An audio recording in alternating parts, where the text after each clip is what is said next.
नमस्कार, आप देख रहे हैं इंडिया टीवी में हूं पिनाज त्यागी और आज सवाल वही जो हर किसी की जुबान पर है। क्या युद्ध की एडवांस तैयारी हिंदुस्तान ने शुरू कर दी है? चीन से 300 किलोमीटर दूर राफेल और सुखोई के टचडाउन से जिनपिंग की टेंशन इस वक्त हाई है। पूरे चीन में इस वक्त चर्चा हो रही है कि आखिर चीन के बॉर्डर के इतने करीब मोदी की लैंडिंग जो है, हमारे फाइटर जेट्स की, ट्रांसपोर्ट एयरक्राफ्ट की, लाइट हेलीकॉप्टर्स की लैंडिंग आखिर क्या संदेश लेकर आ रही है? मोदी जी वहां उतरे, हमारे फाइटर जेट उतरे, जिनपिंग घबराया, मुनीर की तो टेंशन और ज्यादा हाई हो गई है। Mother of all defence deal की पूरी दुनिया में इस वक्त चर्चा हो रही है। कोई भी अखबार उठा लीजिए, डील है 114 राफेल की, मेड इन इंडिया के राफेल की। जी हां, वही राफेल जो ऑपरेशन सिंदूर में पाकिस्तान को तबाह कर चुका है और जो चीन की छाती पर सांप बनकर लौट रहा है। मेड इन इंडिया हथियारों का प्रोडक्शन अगर इस वक्त देखें तो फुल स्विंग में है। क्लियरेंस फटाफट मिल रही है। हाईटेक हथियारों के मेगा ऑर्डर प्लेस किए जा रहे हैं, पाकिस्तान से लेकर चीन, बांग्लादेश, सबको मैसेज क्लियर है। आंख उठाओगे तो जवाब की तैयारी पूरी कर ली है। हिंदुस्तान इस वक्त अपनी तीनों सेनाओं को हर आधुनिक हथियार से लैस कर रही है। फोर्सेस के मॉडर्नाइजेशन का काम दिन रात चल रहा है। डिफेंस बजट बढ़ा दिया गया है। ऑर्डर्स के क्लियरेंस भी किसी लाल फीताशाही में नहीं फंस रहे हैं, बुलेट की स्पीड से क्लियर हो रहे हैं। हिंदुस्तान की तरक्की क्योंकि सबकी आंखों की किरकिरी है। अगर हम दुनिया की लार्जेस्ट इकोनॉमी बनने की तरफ अग्रसर हो रहे हैं, टॉप 4 में शामिल हो रहे हैं, तो निश्चित सी बात है कि ये हमारे पड़ोसी और दुश्मनों को तो पसंद आएगा नहीं। और हिंदुस्तान ये समझ चुका है ऑपरेशन सिंदूर के दौरान, जैसे चीन ने मदद भी की थी पाकिस्तान की, कि किसी पर भरोसा नहीं करना चाहिए। इसीलिए 1 2 नहीं, 3 फ्रंट वॉर के लिए अब हथियार जुटाए जा रहे हैं, तकनीक विकसित की जा रही है। पीओके वापस लाना है, चीन की चालबाजी को औकात में रखना है, चिकन नेक पर आंखें तरेड़ने वालों को मुंह तोड़ जवाब करना है, उनकी गर्दन पकड़ कर रखनी है। यानी अगर मोटा मोटा समझा जाए तो युद्ध कभी भी हो सकता है और किसी भी बॉर्डर से शुरू हो सकता है। उकसावे की कोई भी कार्रवाई कहीं से भी आ सकती है। युद्ध की एडवांस तैयारी जरूरी है, जो हमने कर ली है, और इसी पर बातचीत करेंगे। जोरदार तालियों के साथ स्वागत करें हमारे खास पैनल का। समझेंगे कि हिंदुस्तान युद्ध के लिए कितना तैयार है। Major general Arvind Bhatia, defence expert, हमारे साथ हैं। जोरदार तालियों से इनका स्वागत करें। Major general V K Dutta, defence expert, हमारे साथ हैं। एयर कॉमोडोर एएस बहल हमारे साथ हैं, डिफेंस एक्सपर्ट, और colonel Shailendra Singh, defence expert, हमारे साथ हैं। बहल साहब, जिस तरह से इमरजेंसी लैंडिंग फील्ड जो है उनकी तादाद बढ़ाई जा रही है, चीन के बॉर्डर से 300 किलोमीटर दूर अगर मोदी जी उतरते हैं और हमारे राफेल और सुखोई टचडाउन करते हैं तो दुश्मन को संदेश बिल्कुल क्लियर है। पिनाज जी, कुछ बात है कि हस्ती मिटती नहीं हमारी, सदियों रहा है दुश्मन दौरे जमा हमारा, सारे जहां से अच्छा हिंदुस्तान। और यही बात है आज। आप देखिए, 28 से 30 इमरजेंसी लैंडिंग फैसिलिटीज हमने आइडेंटिफाई किए हैं, तमिलनाडु से लेकर नॉर्थ ईस्ट असम तक। ये पहला था असम के अंदर, 15 ऑपरेशनल हो चुकी हैं। ये पहला था असम के अंदर जब इसका इस्तेमाल किया गया है। मोरान एक जगह है, छोटी सी जगह है, उसमें हमने 4.2 किलोमीटर का एक एक्सप्रेसवे के ऊपर, एक हाईवे के ऊपर हमने रनवे बना दिया है। यानी कि जो 6 लेन की रोड थी उस पे एक रनवे बना दिया गया है, और उस रनवे पे ना केवल C-130J जहाज से हमारे प्रधानमंत्री खुद उतरे। ये क्या संदेश देता है? पहली बार जब आप टेस्ट कर रहे हैं, आपके प्रधानमंत्री उतर रहे हैं, 16 जहाज 30 मिनट के अंदर लैंड कर रहे हैं, तो चीन को हम ये बता रहे हैं कि पहले हम इंफ्रास्ट्रक्चर नहीं डेवलप करते थे नॉर्थ ईस्ट में या लद्दाख में, ये सोच के कि कहीं चीन उसका इस्तेमाल करके हमारी धरती पे अटैक ना कर ले। आज ना केवल हमने अपना बजट इतना बढ़ाया है, बीआरओ का बजट जो बॉर्डर रोड ऑर्गेनाइजेशन है 7,346 करोड़, और जो दूसरी नॉर्थ ईस्ट की है 6,800 करोड़ का इंफ्रास्ट्रक्चर बजट। लेकिन ये बजट इंपॉर्टेंट इतना नहीं है जितना ये इंपॉर्टेंट है कि जो इंफ्रास्ट्रक्चर बन रहा है इवन सिविल के लिए भी, उसको हम साथ में इंटीग्रेट कर रहे हैं डिफेंस के लिए। यानी कि इमरजेंसी लैंडिंग फैसिलिटी बना के और उसको उस तरीके से बना रहे हैं कि अगर कल युद्ध हो, हमारे जहाजों को कोई प्रॉब्लम हो, उनके अगर फ्यूल की कमी है, कोई बैटल डैमेज है, या हमारी एयरफील्ड को तबाह कर दिया गया, तो वो वहां के लैंड कर सकते हैं। इसी वजह से प्रधानमंत्री खुद लीड फ्रॉम द फ्रंट कर रहे थे। लेकिन इतनी बात नहीं है, हमने वहां रफाल को लैंड कराया, सुखोई 30 को लैंड कराया, हमने अपना तेजस वहां पे लैंड कराया, और साथ में हम 114 114 रफाल खरीद रहे हैं। ये डिफेंस एक्विजिशन काउंसिल ने अभी कुछ दिन पहले ही मंजूरी दी है। ये इंपॉर्टेंट नहीं है कि हम 6 स्क्वाड्रन रफाल के खरीद रहे हैं, पर यह इंपॉर्टेंट है कि हम एक पूरा इंडस्ट्रियल इकोसिस्टम बना रहे हैं, इंफ्रास्ट्रक्चर इकोसिस्टम के साथ, कि कल कभी भी अगर युद्ध हो तो भारत ना केवल तैयार है, पर भारत उसका जवाब देगा, अच्छी तरह देगा और अंदर घुस कर देगा। कर्नल शैलेंद्र यानी कि साफ बता दिया है, कायदे में रहोगे तो फायदे में रहोगे। यानी कि कई बार ऐसा भी होता है कि हमें युद्ध करना नहीं है, हम बुद्ध के देश हैं, लेकिन भैया तैयारी और साजो सामान ऐसा रखना पड़ता है ना कि आदमी सामने वाला डरे कि भाई मेरे पास अगर डंडा है तो इसके पास तो मशीन गन बैठी हुई है, छेड़ना नहीं है इसको। और वही सब इमेज पोस्टरिंग कर रहे हैं हम। जय हिंद, नमस्कार पिनास जी। बड़ी अच्छी सी बातें करूंगा। देखिए, जज्बे में आना, गुस्सा करना, रिवेंजफुल बातें करना बड़ा आसान हो जाएगा हमारे लिए। आज मैं आप लोगों के थ्रू ये बात करना चाहूँगा कि कैपेबिलिटी और एबिलिटी अगर आप अपनी बढ़ाते हो, this is the easiest way to avoid a war. True. दुश्मन को देखकर पता चलना चाहिए कि क्या हो रहा है क्या नहीं हो रहा। अदरवाइज आप बताइए, हाईवे पर मैं अपना यह जहाज लैंड कर रहा हूँ, आपके वहाँ पर कंपन आ रही है, हवाई जहाज मैं यहाँ बनाने की कोशिश करूँगा राफेल, टेंशन आपको वहाँ आ रही है। अब जहाँ तक बात है हथियारों के इस्तेमाल की, ये हम काफ़ी दिनों से डिस्कस कर रहे हैं जी। किसी ने मुझे बोला कि स्कैल्प मिसाइल क्या होती है। मैंने कहा मुझसे क्यों पूछ रहे हो, पाकिस्तान से पूछो। भाई सीधी बात है। बोले जी वो पता नहीं क्या बोला, बोले रैम्पेज, वो बोला हैमर, वो पाकिस्तानी मेरे से पूछ रहा था कि जी ये रैम्पेज और वो क्या है। मैं कहा आपने मुनीर से पूछो, मेरे से क्यों पूछ रहे हो, क्योंकि आप तो जीते हो लड़ाई। मैं आपको एक बड़ा रिस्पॉन्सिबल स्टेटमेंट दे रहा हूं। Indian army, Indian defence forces अब जिस तरीके से चल रही हैं, वो उस चीज में प्ले अप कभी नहीं करेंगी जो पाकिस्तान और चाइना चाहता है। चाइना चाहता है हम लड़ाई में लड़े, और लेकिन उसके साथ ना लड़े, पाकिस्तान के साथ लड़े, मतलब यहां अटके रहें। क्यों? क्योंकि उसकी और मेरी, आप 3 फ्रंट की बात करते हो, मैं हमेशा 5 फ्रंट की बात करता हूं। 3 फ्रंट आपके, 2 फ्रंट मेरे। एक इकोनॉमी वॉर चल रही है जी, ना केवल चाइना के साथ चल रही है, पूरी दुनिया के साथ। क्योंकि दुनिया में अगर कोई इकॉनमी चढ़ रही है तो अब मैं बाकियों के लिए क्या कहूं, मेरी तो चढ़ रही है, मेरी लकीर बढ़ रही है। अगर मैं फिर दूसरी नेगेटिव साइड भी जा रहा हूं कि अगर कहीं दुनिया में टेररिज्म बढ़ रही है तो वो मेरे लिए बढ़ रही है और मुझे उससे लड़ना है। क्योंकि ये जो 2 आइटम है ना, ये दोनों के दोनों item are more expensive to a actual war. तो मुझे लगता है आप राफेल लाइए, आप टैंक्स बनाइए, आप अपने एयर डिफेंस सिस्टम्स रखिए, आप अपनी मिसाइल्स रखिए। ये सब आपकी उस ताकत को जाहिर करना चाहिए जो अपने आप में मुझे बताने की जरूरत ना पड़े। मैं अपनी लकीर बड़ी कर रहा हूं, मैं कर सकता हूं, मेरी इकॉनमी मुझे अफोर्ड कर सकती है। Well Pakistan, you have to take a decision कि आपकी कैपेबिलिटी और एबिलिटी में आप कहां स्टैंड करते हो। True. इसको बोलते हैं कि बिना चोट किए इतनी बड़ी चोट करना कि दुश्मन देश उस दहशत में आ जाए कि it loses the mental ability to fight a war. यानी इतना डरा के रखो कि डर अच्छा है जिसे कहते हैं, तो वो डर बना के रखना बहुत जरूरी है, और उस डर के लिए हथियार बहुत जरूरी है, एडवांस टेक्नोलॉजी बहुत जरूरी है। भाटिया सर, एक चीज जो हमारा एक जिसे कहते हैं ना, एक शिफ्ट ऑफ डॉक्ट्राइन जिसे कहते हैं, कि अभी तक हम पाकिस्तान के लिए तैयारी करते आते थे और हर बार हर सैन्य अधिकारी कहता था कि भाई पाकिस्तान तो बच्चा है, कुछ नहीं है, इसको तो 48 घंटे में खत्म कर देंगे। लेकिन उसके पीछे की जो बैकिंग है चीन, उसके लिए तैयारी करनी है। और चीन की विस्तारवादी नीति सबको मालूम है, चीन किस तरह से आंखें तरेरता है सब जानते हैं। तो जो अब हमने एक टैक्टिकल शिफ्ट किया है, आज जो लैंडिंग हुई है, वहां टचडाउन हुआ है, वो एक तरह से क्लियर कट मैसेज है कि जरूरत पड़ी तो तैयारी आपके लिए भी पूरी है साहब।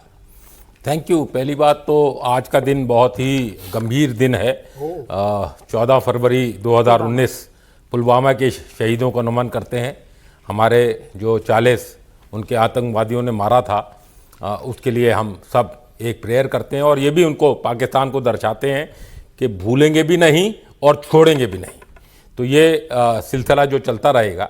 अब आते हैं कैपेसिटी और कैपेबिलिटी बिल्डिंग में।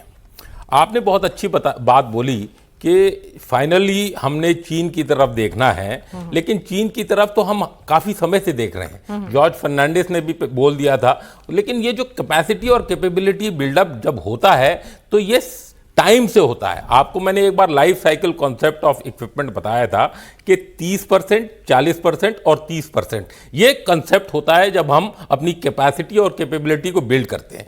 30% वो होता है जो हम कटिंग एज टेक्नोलॉजी को अडॉप्ट करना चाहते हैं, चाहे 5th जनरेशन वॉरफेयर एयरक्राफ्ट हो रफेल, या 5.5 जनरेशन का रफेल हो, या कोई भी तैयारा हो।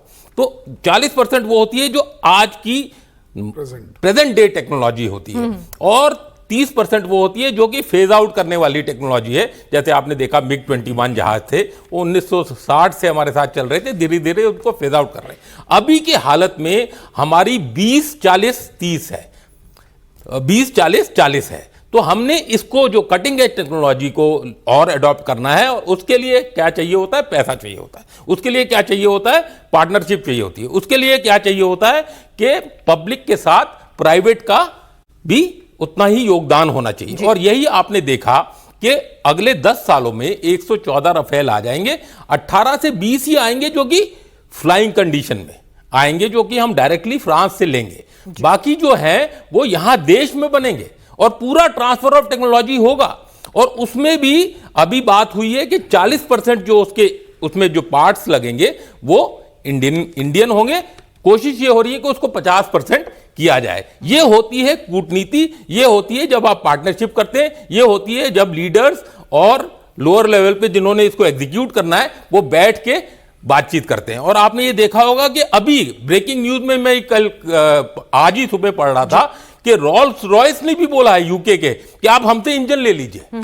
जहां तो साफरान की बात हो रही थी जो रफेल के साथ जो पार्टनरशिप हुई है, तो इस तरह 38 से 40 देश हैं जो कि हमारी कैपेबिलिटी एनहांसमेंट करने में हमको मदद कर रहे हैं। उसके साथ साथ आप ये देखें कि जो 25,000-23,000 करोड़ का हमने जो निर्यात, डिफेंस निर्यात शुरू किया है, उसमें बहुत कम पहले प्राइवेट पार्टनरशिप होती थी, लेकिन हम कोसते तो रहते हैं अडानी को दे दिया और उसको दे दिया, बट यही है, चाहे वो अडानी डिफेंस हो, चाहे वो महिंद्रा डिफेंस हो, चाहे वो L&T हो, जब तक आपके अपने कॉर्पोरेट हाउसेस नहीं इंप्रूव करेंगे तो आपकी डिफेंस कैपेबिलिटी इंडिविजुअलाइज नहीं होगी और हम सेल्फ रिलायंस की तरफ नहीं बढ़ेंगे। युद्ध जीतने के लिए आत्मनिर्भरता बेहद जरूरी है और उस ओर भी कदम बढ़ा दिए गए हैं। विकी दत्ता साहब, तो बहुत अच्छा एक से कहें कि सामंजस्य बनाने की कोशिश हो रही है कि भाई आत्मनिर्भरता बहुत जरूरी है, क्योंकि युद्ध के वक्त कौन पलटी खा जाए। हम देख रहे हैं रूस यूक्रेन में क्या होता है, रोज नए ट्विस्ट एंड टर्न्स आते रहते हैं, आज साथ हूं कल साथ नहीं हूं, तो कहीं भी कोई भी हमें ब्लैकमेल ना कर सके, कोई भी हमसे लास्ट मिनट पे हाथ खड़े ना कर सके, इसकी भी तैयारी हमने पूरी कर ली है इस बार। बिल्कुल पिनाज, देखिए ऐसा है, if you want piece be prepared for war. अगर आपको शांति चाहिए, युद्ध के लिए तैयार रहें। जो मुल्क चाहिए तो सर वैलेंटाइन डे जो मुल्क तगड़ा है यस, उसको दूसरा कोई आंख उठा के नहीं देखता।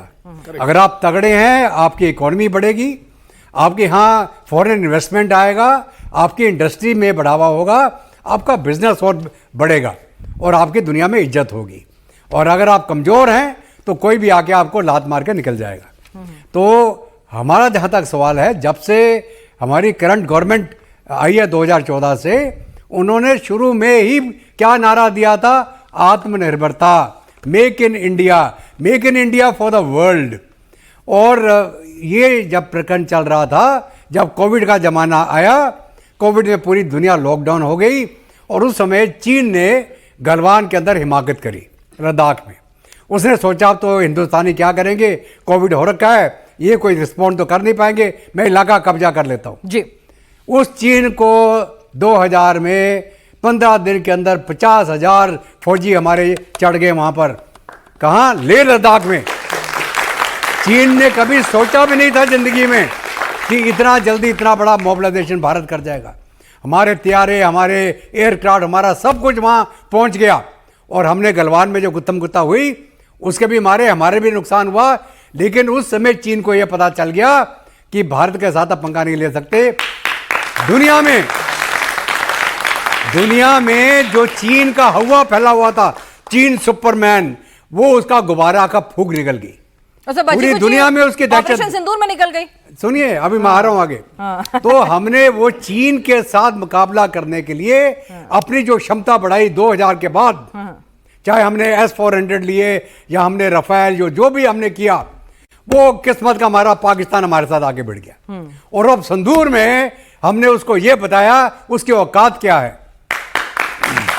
और इसके साथ साथ अब संदूर में जो भी हमें अपनी कमी पेशी नजर आई, हमने तुरंत उसको बढ़ाया, उसके ऊपर तवज्जो दी। और आज के दिन में चाहे आर्मी हो, नेवी हो, एयरफोर्स हो, हर एक फील्ड में हमारी जो तरक्की है, हमारा जो एनहांसमेंट है, हमारी जो डिफेंस प्रोक्योरमेंट है, हमारा जो डिफेंस प्रिपेयर्डनेस है, वो इस दर्जे तक पहुंच गया है कि हम नेक्स्ट फेज ऑफ वॉरफेयर लड़ने के लिए तैयार हैं। हमारी आर्मी की बात करें, Rudra brigade, Bhairav battalions, drone warfare, 30,000 drone से लेके 1 लाख ड्रोन की क्षमता हम अपनी बढ़ा रहे हैं। ठीक है, उसके अलावा हमारा जो और वेपन सिस्टम है, आर्टिलरी सिस्टम है, एयर डिफेंस सिस्टम है, सब के ऊपर तवज्जो दी गई। एयरफोर्स आपके चाहे रफेल हो, चाहे Su-30 हो, चाहे जो भी इसके अंदर, चाहे हमारे एमका हो, हर एक चीज के अंदर अभी यहाँ भारत के अंदर सेल्फ रिलायंस के ऊपर हम काम कर रहे हैं। और वो मुझे उम्मीद है कि हम इंजन भी खुद बना लेंगे, हमारी उसका बहुत काम चल रहा है। नेवी के अंदर हमारे जो स्टेल्थ फ्रिगेट्स, हमारे न्यूक्लियर पावर्ड सबमरीन्स, हमारे जो क्या बोलते हैं सी डोमिनेशन, क्या चीज आपकी सब हाइपरसोनिक मिसाइल्स अभी डीआरडीओ ने 26 जनवरी में दिखाई दुनिया में। आपका इंडियन ओशन में कोई दुश्मन का जहाज निकल नहीं पाएगा अगर हम ना चाहें तो। हाइपरसोनिक कैपेबिलिटी, एंटी शिप, आपके पास मिसाइल सिस्टम आ गए। तो हम आज के दिन में वो फ्यूचर वॉरफेयर की तैयारी कर रहे हैं। हम ये तटपुंजिया पाकिस्तान के साथ हमारा कोई मुकाबला नहीं है।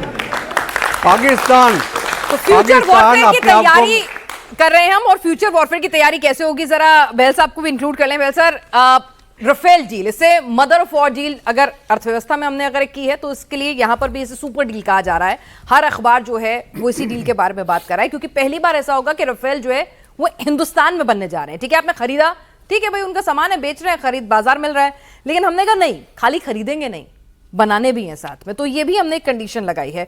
और जो फ्यूचर वॉरफेयर की बात है, बार बार इस बात पर जोर दिया जा रहा है कि आपको वो हवा में लड़ाई होगी, वो तकनीक की लड़ाई होगी, उसमें अपना एयर डिफेंस मजबूत करना होगा, जो सुदर्शन चक्र की हम बात करते हैं। तो उस दिशा में ये डील कितनी महत्वपूर्ण साबित होगी? बट पिनाज जी, एक ऑब्जेक्शन है मेरा, ये हर चीज में मदर ऑफ डील्स क्यों लेते हो? कहीं फादर भी आएगा। देखिए, मैं ये इसलिए बोल रहा हूँ, these are aggressive weapons, these are very aggressive weapons.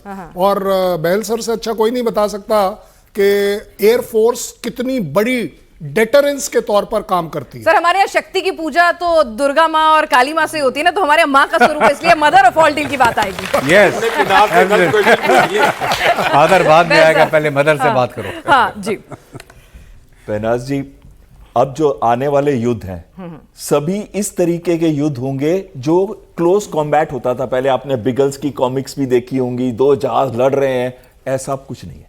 अब जो लड़ाई है beyond visual range missile warfare है, यानी कि वो लड़ाई जो आप देख भी नहीं पाएंगे कहां से मिसाइल आती है, चाहे हवा से हो, चाहे सबमरीन से हो, चाहे ग्राउंड से हो, वो आके आपके टारगेट को हिट कर देती है और बहुत कम टाइम देती है, रिएक्शन टाइम देती है आपको कुछ करने का।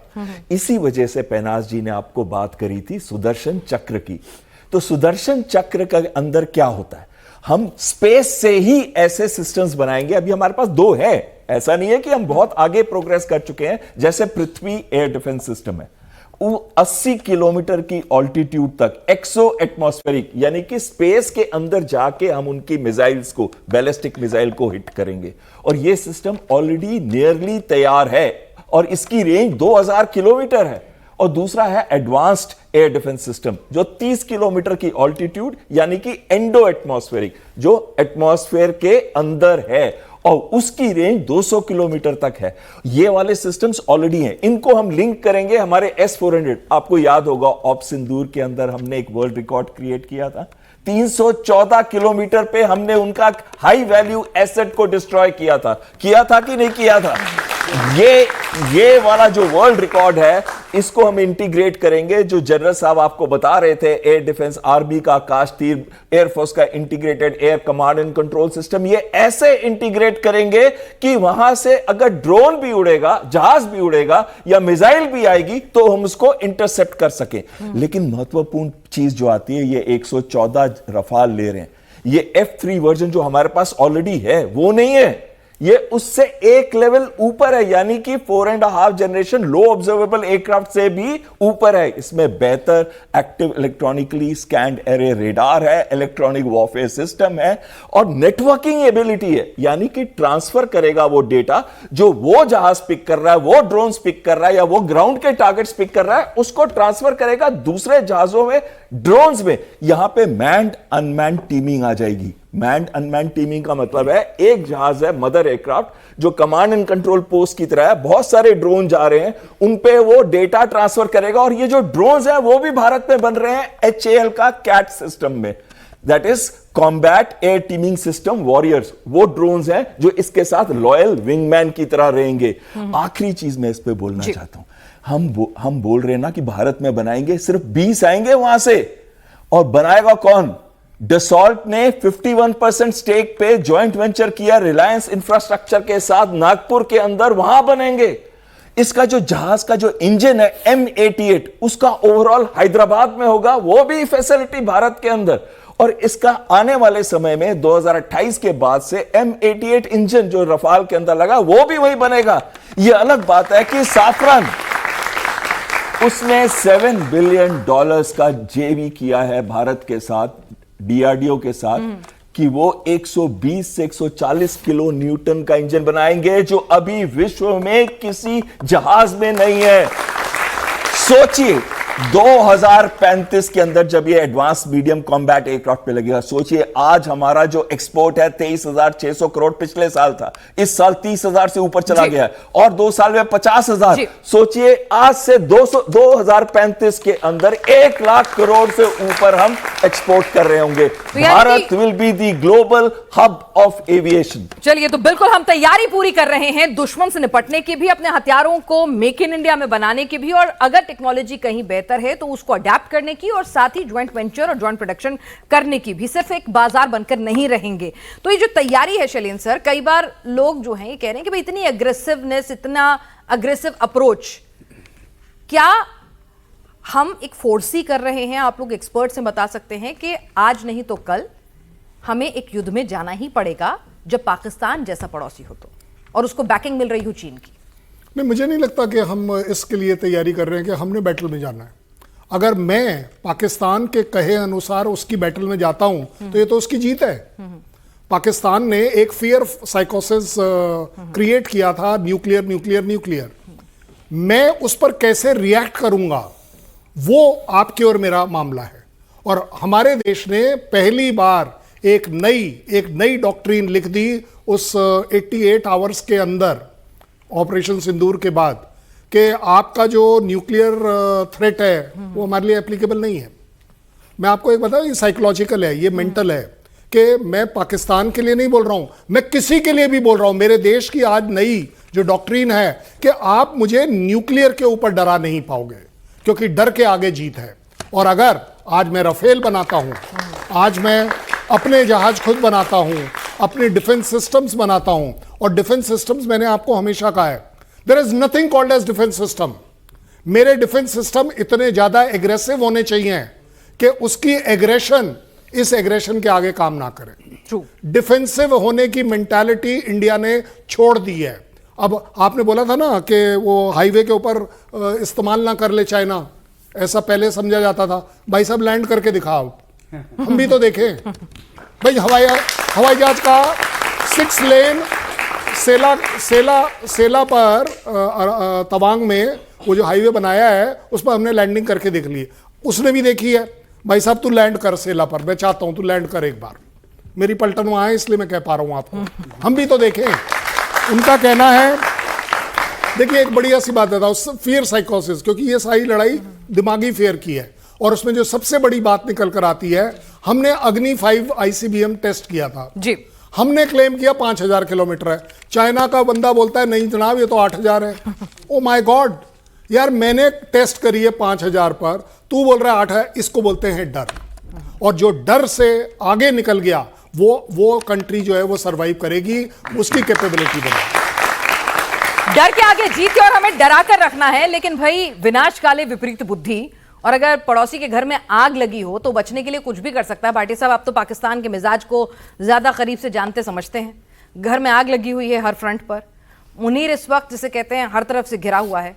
कई बार एक एंटिसिपेशन ये भी हो जाती है कि भाई मेरे घर में आग लगी है, खोने के लिए कुछ है नहीं, ध्यान डाइवर्ट करना है, अपने आप को बचाना है, हिंदुस्तान से हिमाकत कर दो, देश जाए तेल लेने। अगर ऐसी सिचुएशन आ गई तो क्या ये तैयारी उसके लिए भी है? 3-4 चीजें मैं आपको बताऊंगा इस पे पहुंचने से पहले। पहली बात, जो अब सिंदूर था उसमें मैं 2 हथियारों का जिक्र करूंगा, खाली 2 मिसाइल्स का।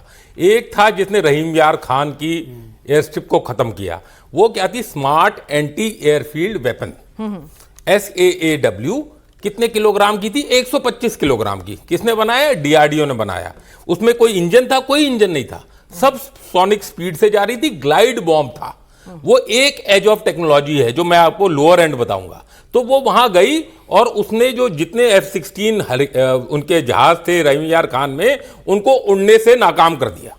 तो एक ये ऐसी जो उनका रडार नहीं पिक कर सकता, एक ऐसी जिसकी कोई हीट सिग्नेचर नहीं है, जब इंजन ही नहीं है तो हीट सीकिंग या IR को उसको ढूंढ ही नहीं सकता, और वो ग्लाइड करती हुई जा रही है। छोड़ा किसने? जैगुआर ने छोड़ा या किसी एयरक्राफ्ट ने छोड़ा अपनी जमीन पे, और वो ग्लाइड करके फिजिक्स के उस पर जा रही थी। एक तो वो एंड है। एक एंड था कि जो इनके NCA में हुआ, जो इनके रावलपिंडी वाले उसमें हुआ, वो क्या हुआ कि ब्रह्मोस हाइपरसोनिक 3 माक की स्पीड से जा रही है, साउंड के 3 गुना स्पीड से जा रही है। और वो जो उनका एक अंदर से जो एयर कंडीशनिंग का डक्ट था छोटी सी बिल्डिंग के अंदर, जो कि 30 मीटर नीचे थी, जो उनका कमांड बंकर था, उस डक्ट में से जो गर्म हवा ऊपर निकल रही थी और बाहर के वेदर को उसने सेंस किया और उस डक्ट में घुसी। पहली ब्रह्मोस उस डक्ट में घुसी और वो रीइंफोर्स्ड उस कंक्रीट की थी, उसको तोड़ा, और दूसरी जाके बंकर में घुसी 30 मीटर। तो ये हमारा एक विड्थ बना। अब आते हैं पाकिस्तान क्या करेगा।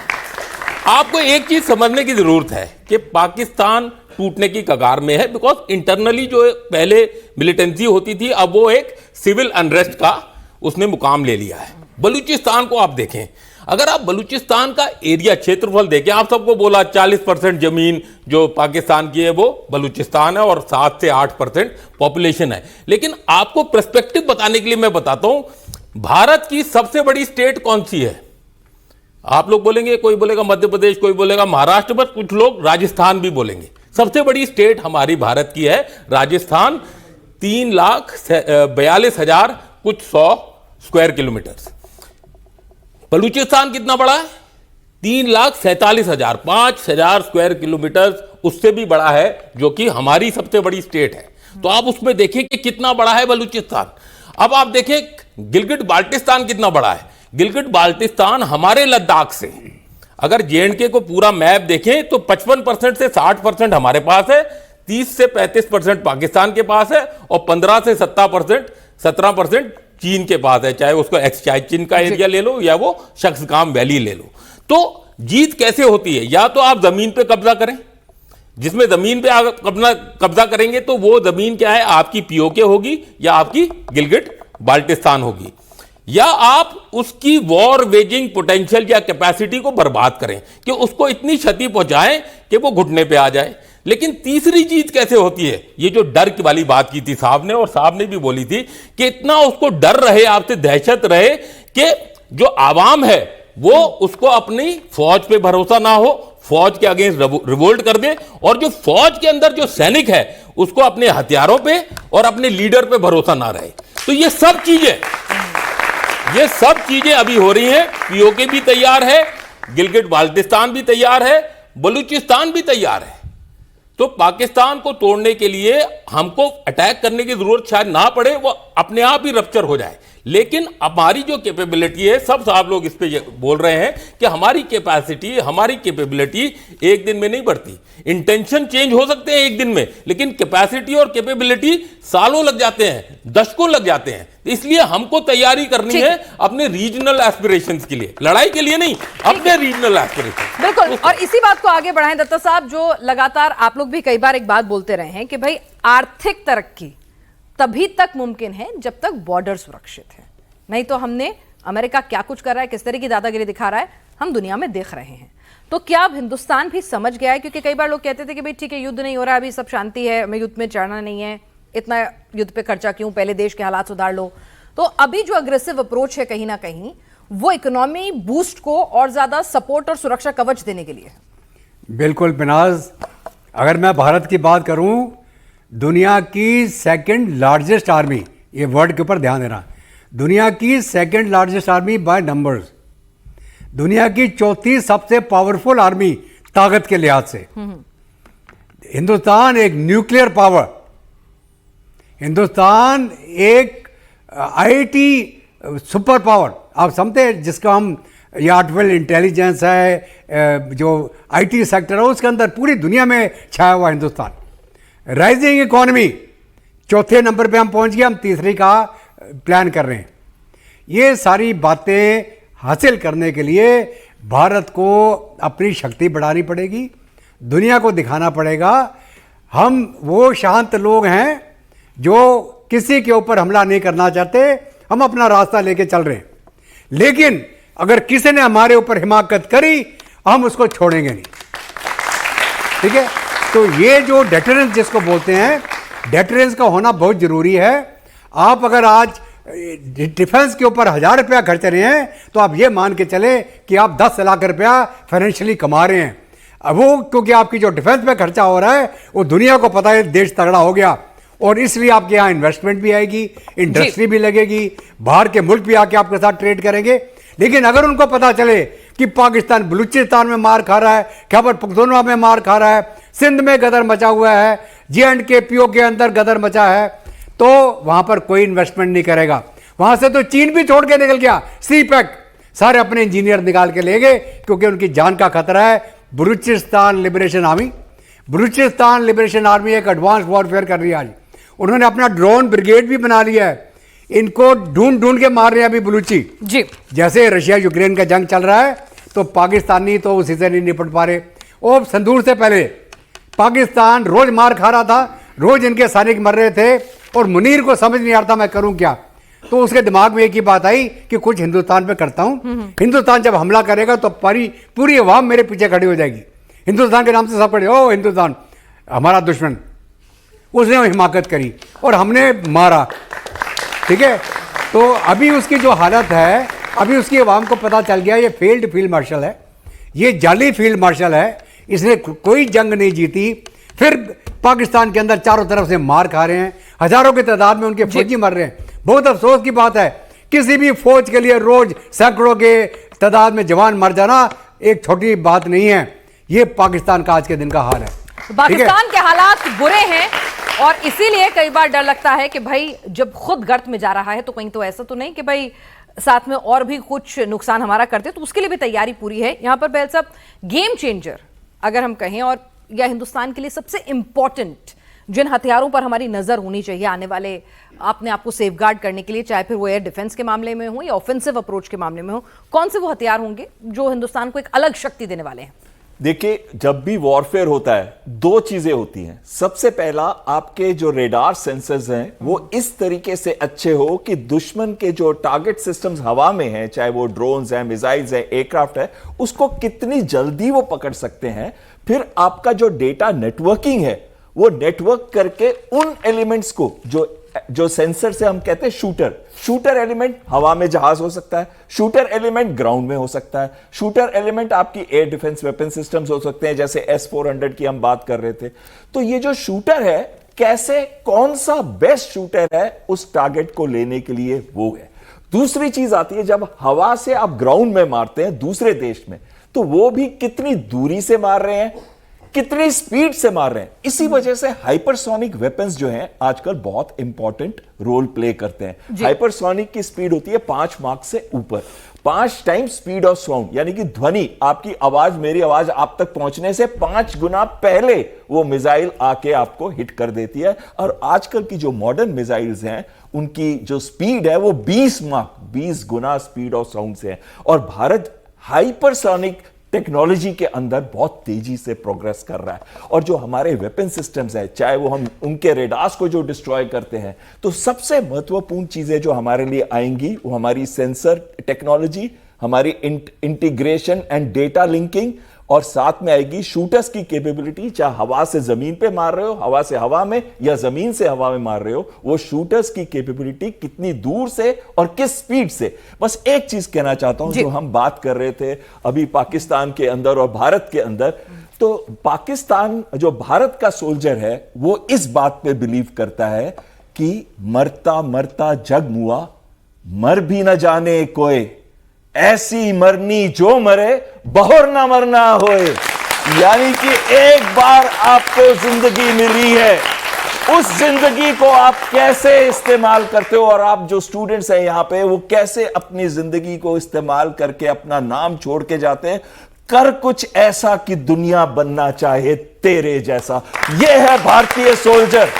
और जो पाकिस्तान का सोल्जर है वो क्या करता है, 93,000 होते हुए भी ढाका कहता है अब ढाका ले लो, मैं आपको देने को तैयार हूं। 93,000 1971 में पाकिस्तान के सोल्जर्स ने सरेंडर किया था। हमारी भारतीय सेना के 21 सिख ने बैटल ऑफ साराग्राही में हजारों पठानों को मारा था। 10 से 12,000 पठान थे, लेकिन पोस्ट नहीं छोड़ी, आखिरी दम तक लड़ते रहे। और मेरी रिक्वेस्ट आप सबसे है कि जिंदगी में जब आपको डिफिकल्टीज आई तो याद रखिएगा, ये जो जनरल्स यहां खड़े हैं आपके सामने, इन्होंने गोलियां खाई हैं। क्यों? ताकि आप अपनी लाइफ को वहां ले जा सकें और आपका देश वहां प्रोग्रेस कर सके इकोनॉमिकली, कि कोई दूसरा आपके ऊपर नजर ना उठा सके। बिल्कुल, और इसी की तैयारी है। युद्ध नहीं चाहते हैं, बुद्ध का देश है, तरक्की चाहते हैं, शांति की अपील करते हैं, लेकिन अब अगर छेड़ोगे तो छोड़ेंगे नहीं, ये मैसेज भी क्लियर है। उसके लिए हथियार चाहिए, युद्धाभ्यास चाहिए, ताकत चाहिए, पैसा चाहिए, सब कुछ लगाएंगे। कुछ सवाल भी आ रहे हैं जी। हाँ, आपके पास भी आऊंगी मैं। जय हिंद सर। जैसे हमारा भारत हमेशा युद्ध के बाद कभी भी हमारी सेना पाकिस्तान को कभी सीरियस नहीं लेती, और हर युद्ध के बाद हम बेहतर से बेहतर बन जाते हैं। ये चीज़ जो खासियत है जो हमारे जवानों की, और सबसे बड़ी बात मुझे ये लगती है जितने भी और देश हैं उनसे बेहतर ये है कि चाहे वो कितने भी डिफेंस सिस्टम में आगे बढ़ जाएं, लेकिन जो हमारी आर्मी की विल पावर है वो कभी नहीं वो तोड़ पाए हैं। लेकिन जो दूसरे देश हैं जो वो हिमाकत करते हैं, जैसे कोरोना वायरस जैसी, हम आगे इस चीज़ के लिए कैसे तैयार हैं? अगर कोई वायरस फैलता है तो हम इसमें कितने कैपेबल होंगे कि जो हम उसके लिए लड़ पाएं? चलिए बट ठीक मैं है, आपको ये बता दूं कि आपका कहना कि हम उन्हें सीरियसली नहीं लेते गलत होगा। हम बहुत सीरियस लेते हैं और वो सीरियसली बिहेव नहीं करते हैं। उनके जो काम करने का जो तरीका है ना वो सीरियस नहीं है, वो छोटे छोटे तरीकों से लड़ाई लड़ते हैं। हमारा जो एम है वो ये है ही नहीं। और मैंने आपको शुरू में कहा, अगर मैंने पाकिस्तान के हिसाब से रिएक्ट किया तो भाई साहब फिर मैं नहीं रहा। ये सर ने जो अभी बोला था ना कि Pakistan will rupture on its own, मैं कहता हूं सर उसे थोड़ी सी मदद हमारी चाहिए, बहुत मदद। क्योंकि हम नेबर स्टेट है ना, तो थोड़ी मदद तो बनती है आपस में। सर ने कहा मार खा रहा है पाकिस्तान हर जगह। सर मुझे ये बताओ किस जगह नहीं खा रहा है? आपने इतनी जगह गिना दी, कोई एक जगह बताओ। इंटरनल बोल लो, पॉलिटिकल बोल लो, आर्मी के अंदर रिवोल्ट बोल लो, पीओके बोल लो, आप कोई फील्ड ले लीजिए, कहीं ऐसा है ही नहीं कि पाकिस्तान। लेकिन मेरे को उसमें नहीं प्ले अप करना, मुझे मेरी लकीर देखनी है, मुझे मेरी लकीर ऊपर ले जानी है, मैंने अपने तरीके से काम करना है। सो टेक इट कि मैं आपको बता रहा हूं, आज बता रहा हूं, गेम चेंजर जो आपने पूछा है, game changer is you people. आप लोग गेम चेंजर हो, क्योंकि आप लोगों ने उस इकॉनमी को उस इकॉनमी को आपने बढ़ाना है, उस रिसर्च एंड डेवलपमेंट में आपने पार्ट लेना है। क्योंकि जो चीजें आप रिसर्च करके मेरे को दोगे, जो इकॉनमी आप मुझे दोगे, तभी तो मैं राफेल खरीदूंगा या बनाऊंगा। So pivot is you are the bigger soldiers. Jain sir, sir, ये इतिहास गवाह है कि सूरवीरता हमारे देश में हमेशा रही है, सूरवीर दिए इस देश ने। अगर थोड़ी बहुत कभी कमी रही तो साजो सामान में और पॉलिटिकल विल में रही है, जो अभी पूरी हो गई। लेकिन दुख की बात यह है कि आज सेना के मुद्दों का जो पॉलिटिकरण हो रहा है वो सही नहीं हो रहा। अभी एक वाक्य चल रहा है कि जो उचित समझो वो करो को नेगेटिव रूप में लिया जाता। आप इसको किस रूप में देखते सर? भाटिया सर, पहली बात You like to answer? तो जो उचित समझो वो करो एक ऐसा आंसर है जो इससे बेटर आंसर कभी कोई प्राइम मिनिस्टर किसी भी देश में नहीं दे सकता। क्योंकि ग्राउंड पे क्या हो रहा है आपको ये नहीं पता। आपको कुछ पता है, 4 टैंक ऊपर आ रहे थे, चीन के 4 टैंक ऊपर आ रहे थे ना, पीछे 800 और खड़े थे।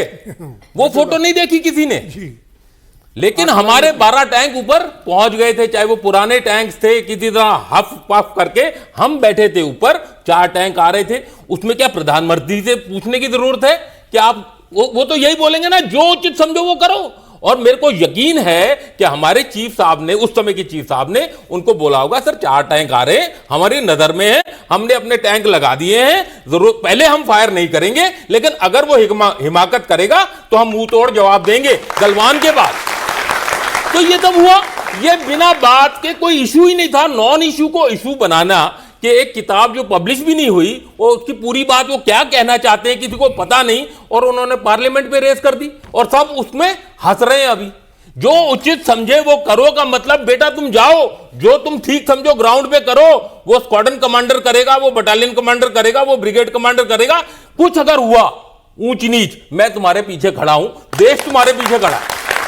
तो जब ये ऐसी बात कोई पॉलिटिकल मास्टर बोल दे तो इससे अच्छा तो कोई जवाब ही नहीं है। इसे ही कहते हैं सर फ्री हैंड देना। ऐसा है कि मैंने एक डिवीजन कमांड किया था जो पुंछ राजौरी सेक्टर का 250 किलोमीटर लाइन ऑफ कंट्रोल, रोज गोलाबारी होती पाकिस्तान के साथ। मेरे नीचे 60,000 ट्रुप्स थे, उसके अंदर number of brigade, number of battalion, number of her एक बटालियन में एक कंपनी है, कंपनियों के आगे प्लेटून, उसके आगे सिलेक्शन। तो मेरा हुक्म मेरे डिवीजन को था कि इंश्योर करे दुश्मन ना आ पाए हमारे इलाके में, आपके ऊपर हमला ना कर पाए, हमला करे तो मुंह तोड़ जवाब देना है। और फाइनल मेरा हुक्म, मेरे हर एक डिवीजन के जवान को गोली चलाने का हुक्म है इन सेल्फ डिफेंस, पूछने की जरूरत नहीं है। तो क्या मैं प्रधानमंत्री से पूछता? मेरे डिवीजन में जब भी कुछ होता था, मेरे जो नीचे की कंपनी बटालियन वो लड़ते थे, मेरे को लड़ने की जरूरत नहीं पड़ती थी। प्रधानमंत्री थोड़ी लड़ता फौज की लड़ाई। अगर प्रधानमंत्री ने मुझे बोल दिया अरे जनरल साहब आप वो करें जो आप उचित समझते हैं, लड़ाई तो मैंने करनी है ना, लड़ाई करना मेरे को आता है कि मैं प्रधानमंत्री से पूछूंगा सर मैं गोली कैसे चलाऊंगा? तो मेरा कहने का मतलब ये है, ये तमाशा जो दिखाया जा रहा है पार्लियामेंट के अंदर बहुत शर्मनाक है। फौज बहुत तगड़ी है हमारी, हमारे जो जवान हैं, हमारे अफसर हैं, जो नीचे बटालियन कमांडर है, कंपनी कमांडर हैं, वो दुश्मन को हिलने नहीं देते। ठीक है ना? तो किसी को शक नहीं होना चाहिए, पूरी भारत में किसी को शक नहीं होना चाहिए। जो उचित समझो वो करो, इससे बड़ी छूट आपको क्या मिल सकती है? चलिए सवाल, हाँ 1-2 सवाल अब ले लेंगे फिर जवाब लेंगे। जी बोलिए। जी जय हिंद सर। सर मेरा ये सवाल है कि अभी रिसेंटली पाकिस्तान के एक एयरक्राफ्ट ने जो है हमारे राफेल को हिट किया था, तो ये किसने बताया आपको? किसने बताया? किसने बताया? इसे कहते हैं false पाकिस्तान narrative। मीडिया ने बताया, राहुल गांधी जी ने बताया। आप बोलो आप बोलो आप बोलो। किसने बताया बेटा? बोलो बेटा, परेड में देखा कोई था। बात नहीं। तो हाँ, उसमें बोलो, बताया बोलो। था कि अभी राफेल ने हमारे जो इंडिया का राफेल उसको हिट किया था पाकिस्तान के राफेल ने, पर उसके मजबूती में हमारा जो इंडिया का जो एयरक्राफ्ट सिस्टम है वो कितना मजबूत है, ताकि दोबारा अगर मुठभेड़ होती है हमारी इंडिया की और पाकिस्तान की तो उसमें हम कैसे उसको डिफेंस करेंगे। मुझे सर ये चलिए हमारा एयर डिफेंस कितना मजबूत है, पहले तो आपकी जो जानकारी है उसको दुरुस्त करवाएंगे। हाँ ठीक है, पीछे सवाल। ये यू टेक ऑन, आप बताना। जय हिंद sir, my question to the panel is, जैसे हमने भी हाइपरसोनिक वेपन्स की बात की है और हम जान रहे हैं कि चाइना पहले वो डेवलप कर चुका है, और जैसे अभी हमने बे ऑफ बंगाल में भी एकदम सक्सेसफुल टेस्ट किया है ऑफ हाइपरसोनिक मिसाइल, हमें कितना टाइम लगेगा उस पोजीशन में पहुंचने के लिए जहाँ पे भी चाइना है, और उसका हमारी एडवर्सरीज पे क्या असर पड़ेगा? ठीक है, और सवाल किसका है? आपका। ठीक है, एक बार इनका भी सवाल लेते हैं फिर बात करते हैं। जय हिंद सर, मेरा सवाल ये है कि जो नए डिफेंस सिस्टम आ रहे हैं वो शांति बनाए रखने में कैसे मदद करेंगे हमारी इंडिया की? ठीक है, चीन के बराबर पहुंचने के लिए सर कितना वक्त और लगेगा? मतलब let's be practical and realistic. दो चीजों का मैं एक आंसर करूंगा, रफाल और चीन के पास पहुंचने का हमारा को कितना लगेगा, दूसरा तो आगे सर बहुत है। हाँ, सबसे पहले रफाल की बात करें, मुझे एक दिखा दीजिए कहीं पे भी डेब्री। आज है सोशल मीडिया का जमाना, आज है कि जैसे ही कोई जहाज गिरता है उसकी वीडियो पहले अपलोड हो गए होते हैं और बाद में लोग पूछते हैं और सब अपनी फोटो खिंचा रहे होते हैं। ये नहीं उसकी मदद करे किसी की, वहां पे फोटो खिंचाने में लगे रहते हैं, वीडियो बनाने में। बनता है ना? आपने एक भी वीडियो देखा? आपने एक भी सैटेलाइट पिक्चर देखी? हमने हर टारगेट जो डिस्ट्रॉय किया, चाहे वो ग्राउंड में था, एयर में था, जहां भी था, हमने वो टारगेट की सैटेलाइट पिक्चर्स और ड्रोन्स की पिक्चर्स दिखाई। हमने बताया कि हमारे रेडार से ये पिक्चर चली गई, ये वर्ल्ड रिकॉर्ड हमने क्रिएट किया, ये हमने दिखाया।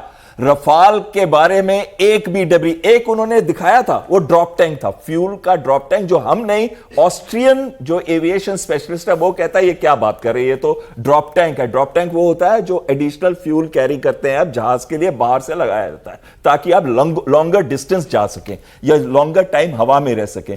दूसरी बात जो बात कर रहे थे, इसका मतलब ये है कि वो आज तक नहीं बता पाए कि रफाल शूट नहीं हुआ।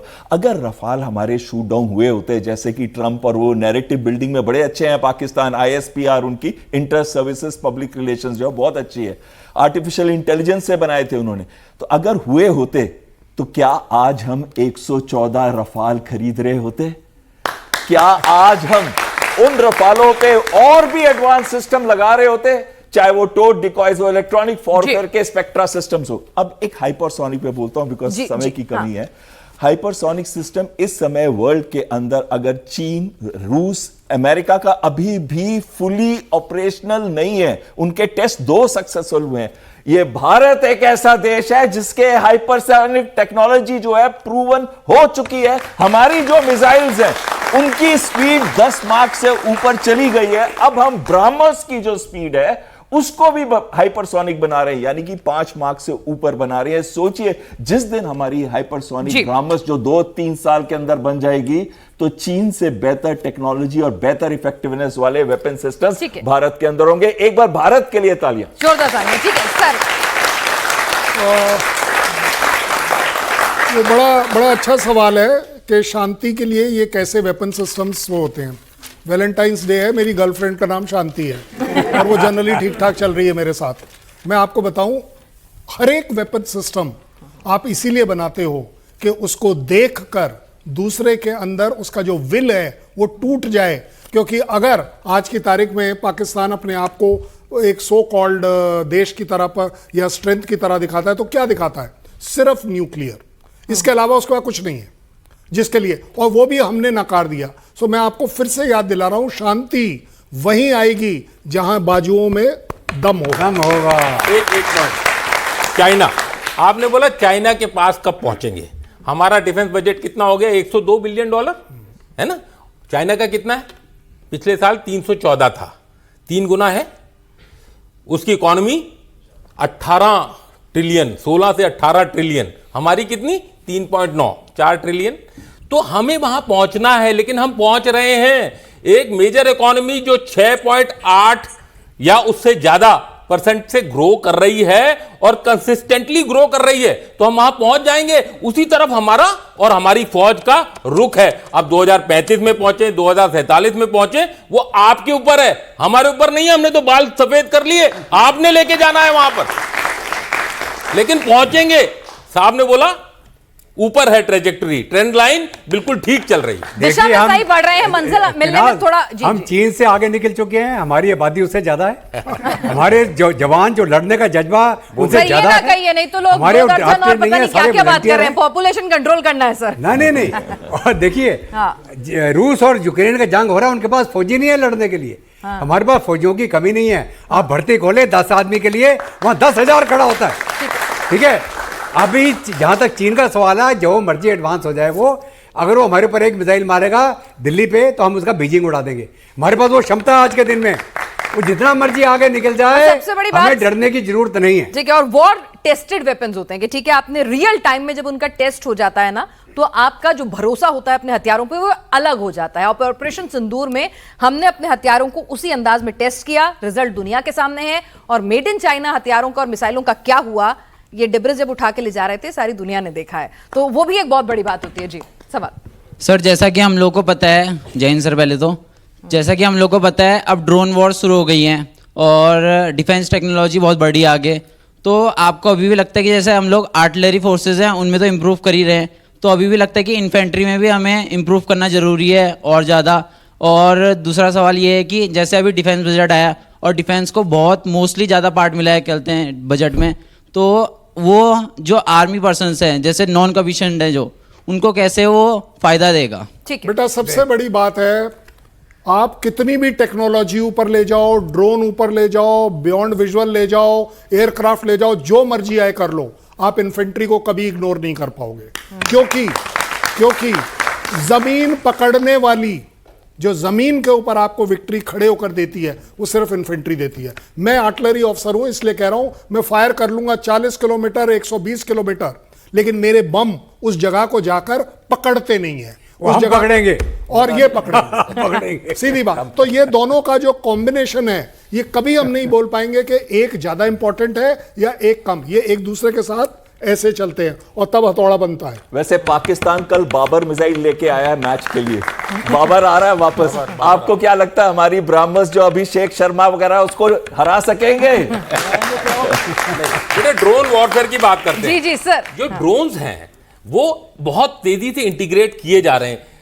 इन्फेंट्री के पास जो आईएसआर, जो इंटेलिजेंस, सर्विलेंस और रेकी की कैपेबिलिटी है, उसमें अब ड्रोन्स की एक प्लेटून इन्फेंट्री बटालियन के पास हो गई है। उसी तरह एक शक्तिमान बटालियन है आर्टिलरी के पास जिसमें ड्रोन उसमें शामिल हैं। तो वो क्षमता जो है धीरे धीरे बढ़ रही है और ड्रोन वॉरफेयर एक ऐसी बढ़ रही है और सही मंजिल की तरफ हमने कदम बढ़ा दिए हैं और पूरे फुल स्विंग में बढ़ा दिए हैं, पूरी ताकत के साथ बढ़ा दिए हैं और मंजिल पाकर ही रहेंगे। और इतना असला बारूद जो है जमा कर लेंगे, टेक्नोलॉजी इतनी एडवांस कर लेंगे कि हमें युद्ध नहीं करना, लेकिन छेड़ोगे तो छोड़ेंगे नहीं और दुश्मन को डरा के रखेंगे, क्योंकि दुश्मन में डर अच्छा होता है। आप सभी इस चर्चा में शामिल, आपका बहुत बहुत शुक्रिया। और आज के लिए हमारी खास पेशकश में इतना।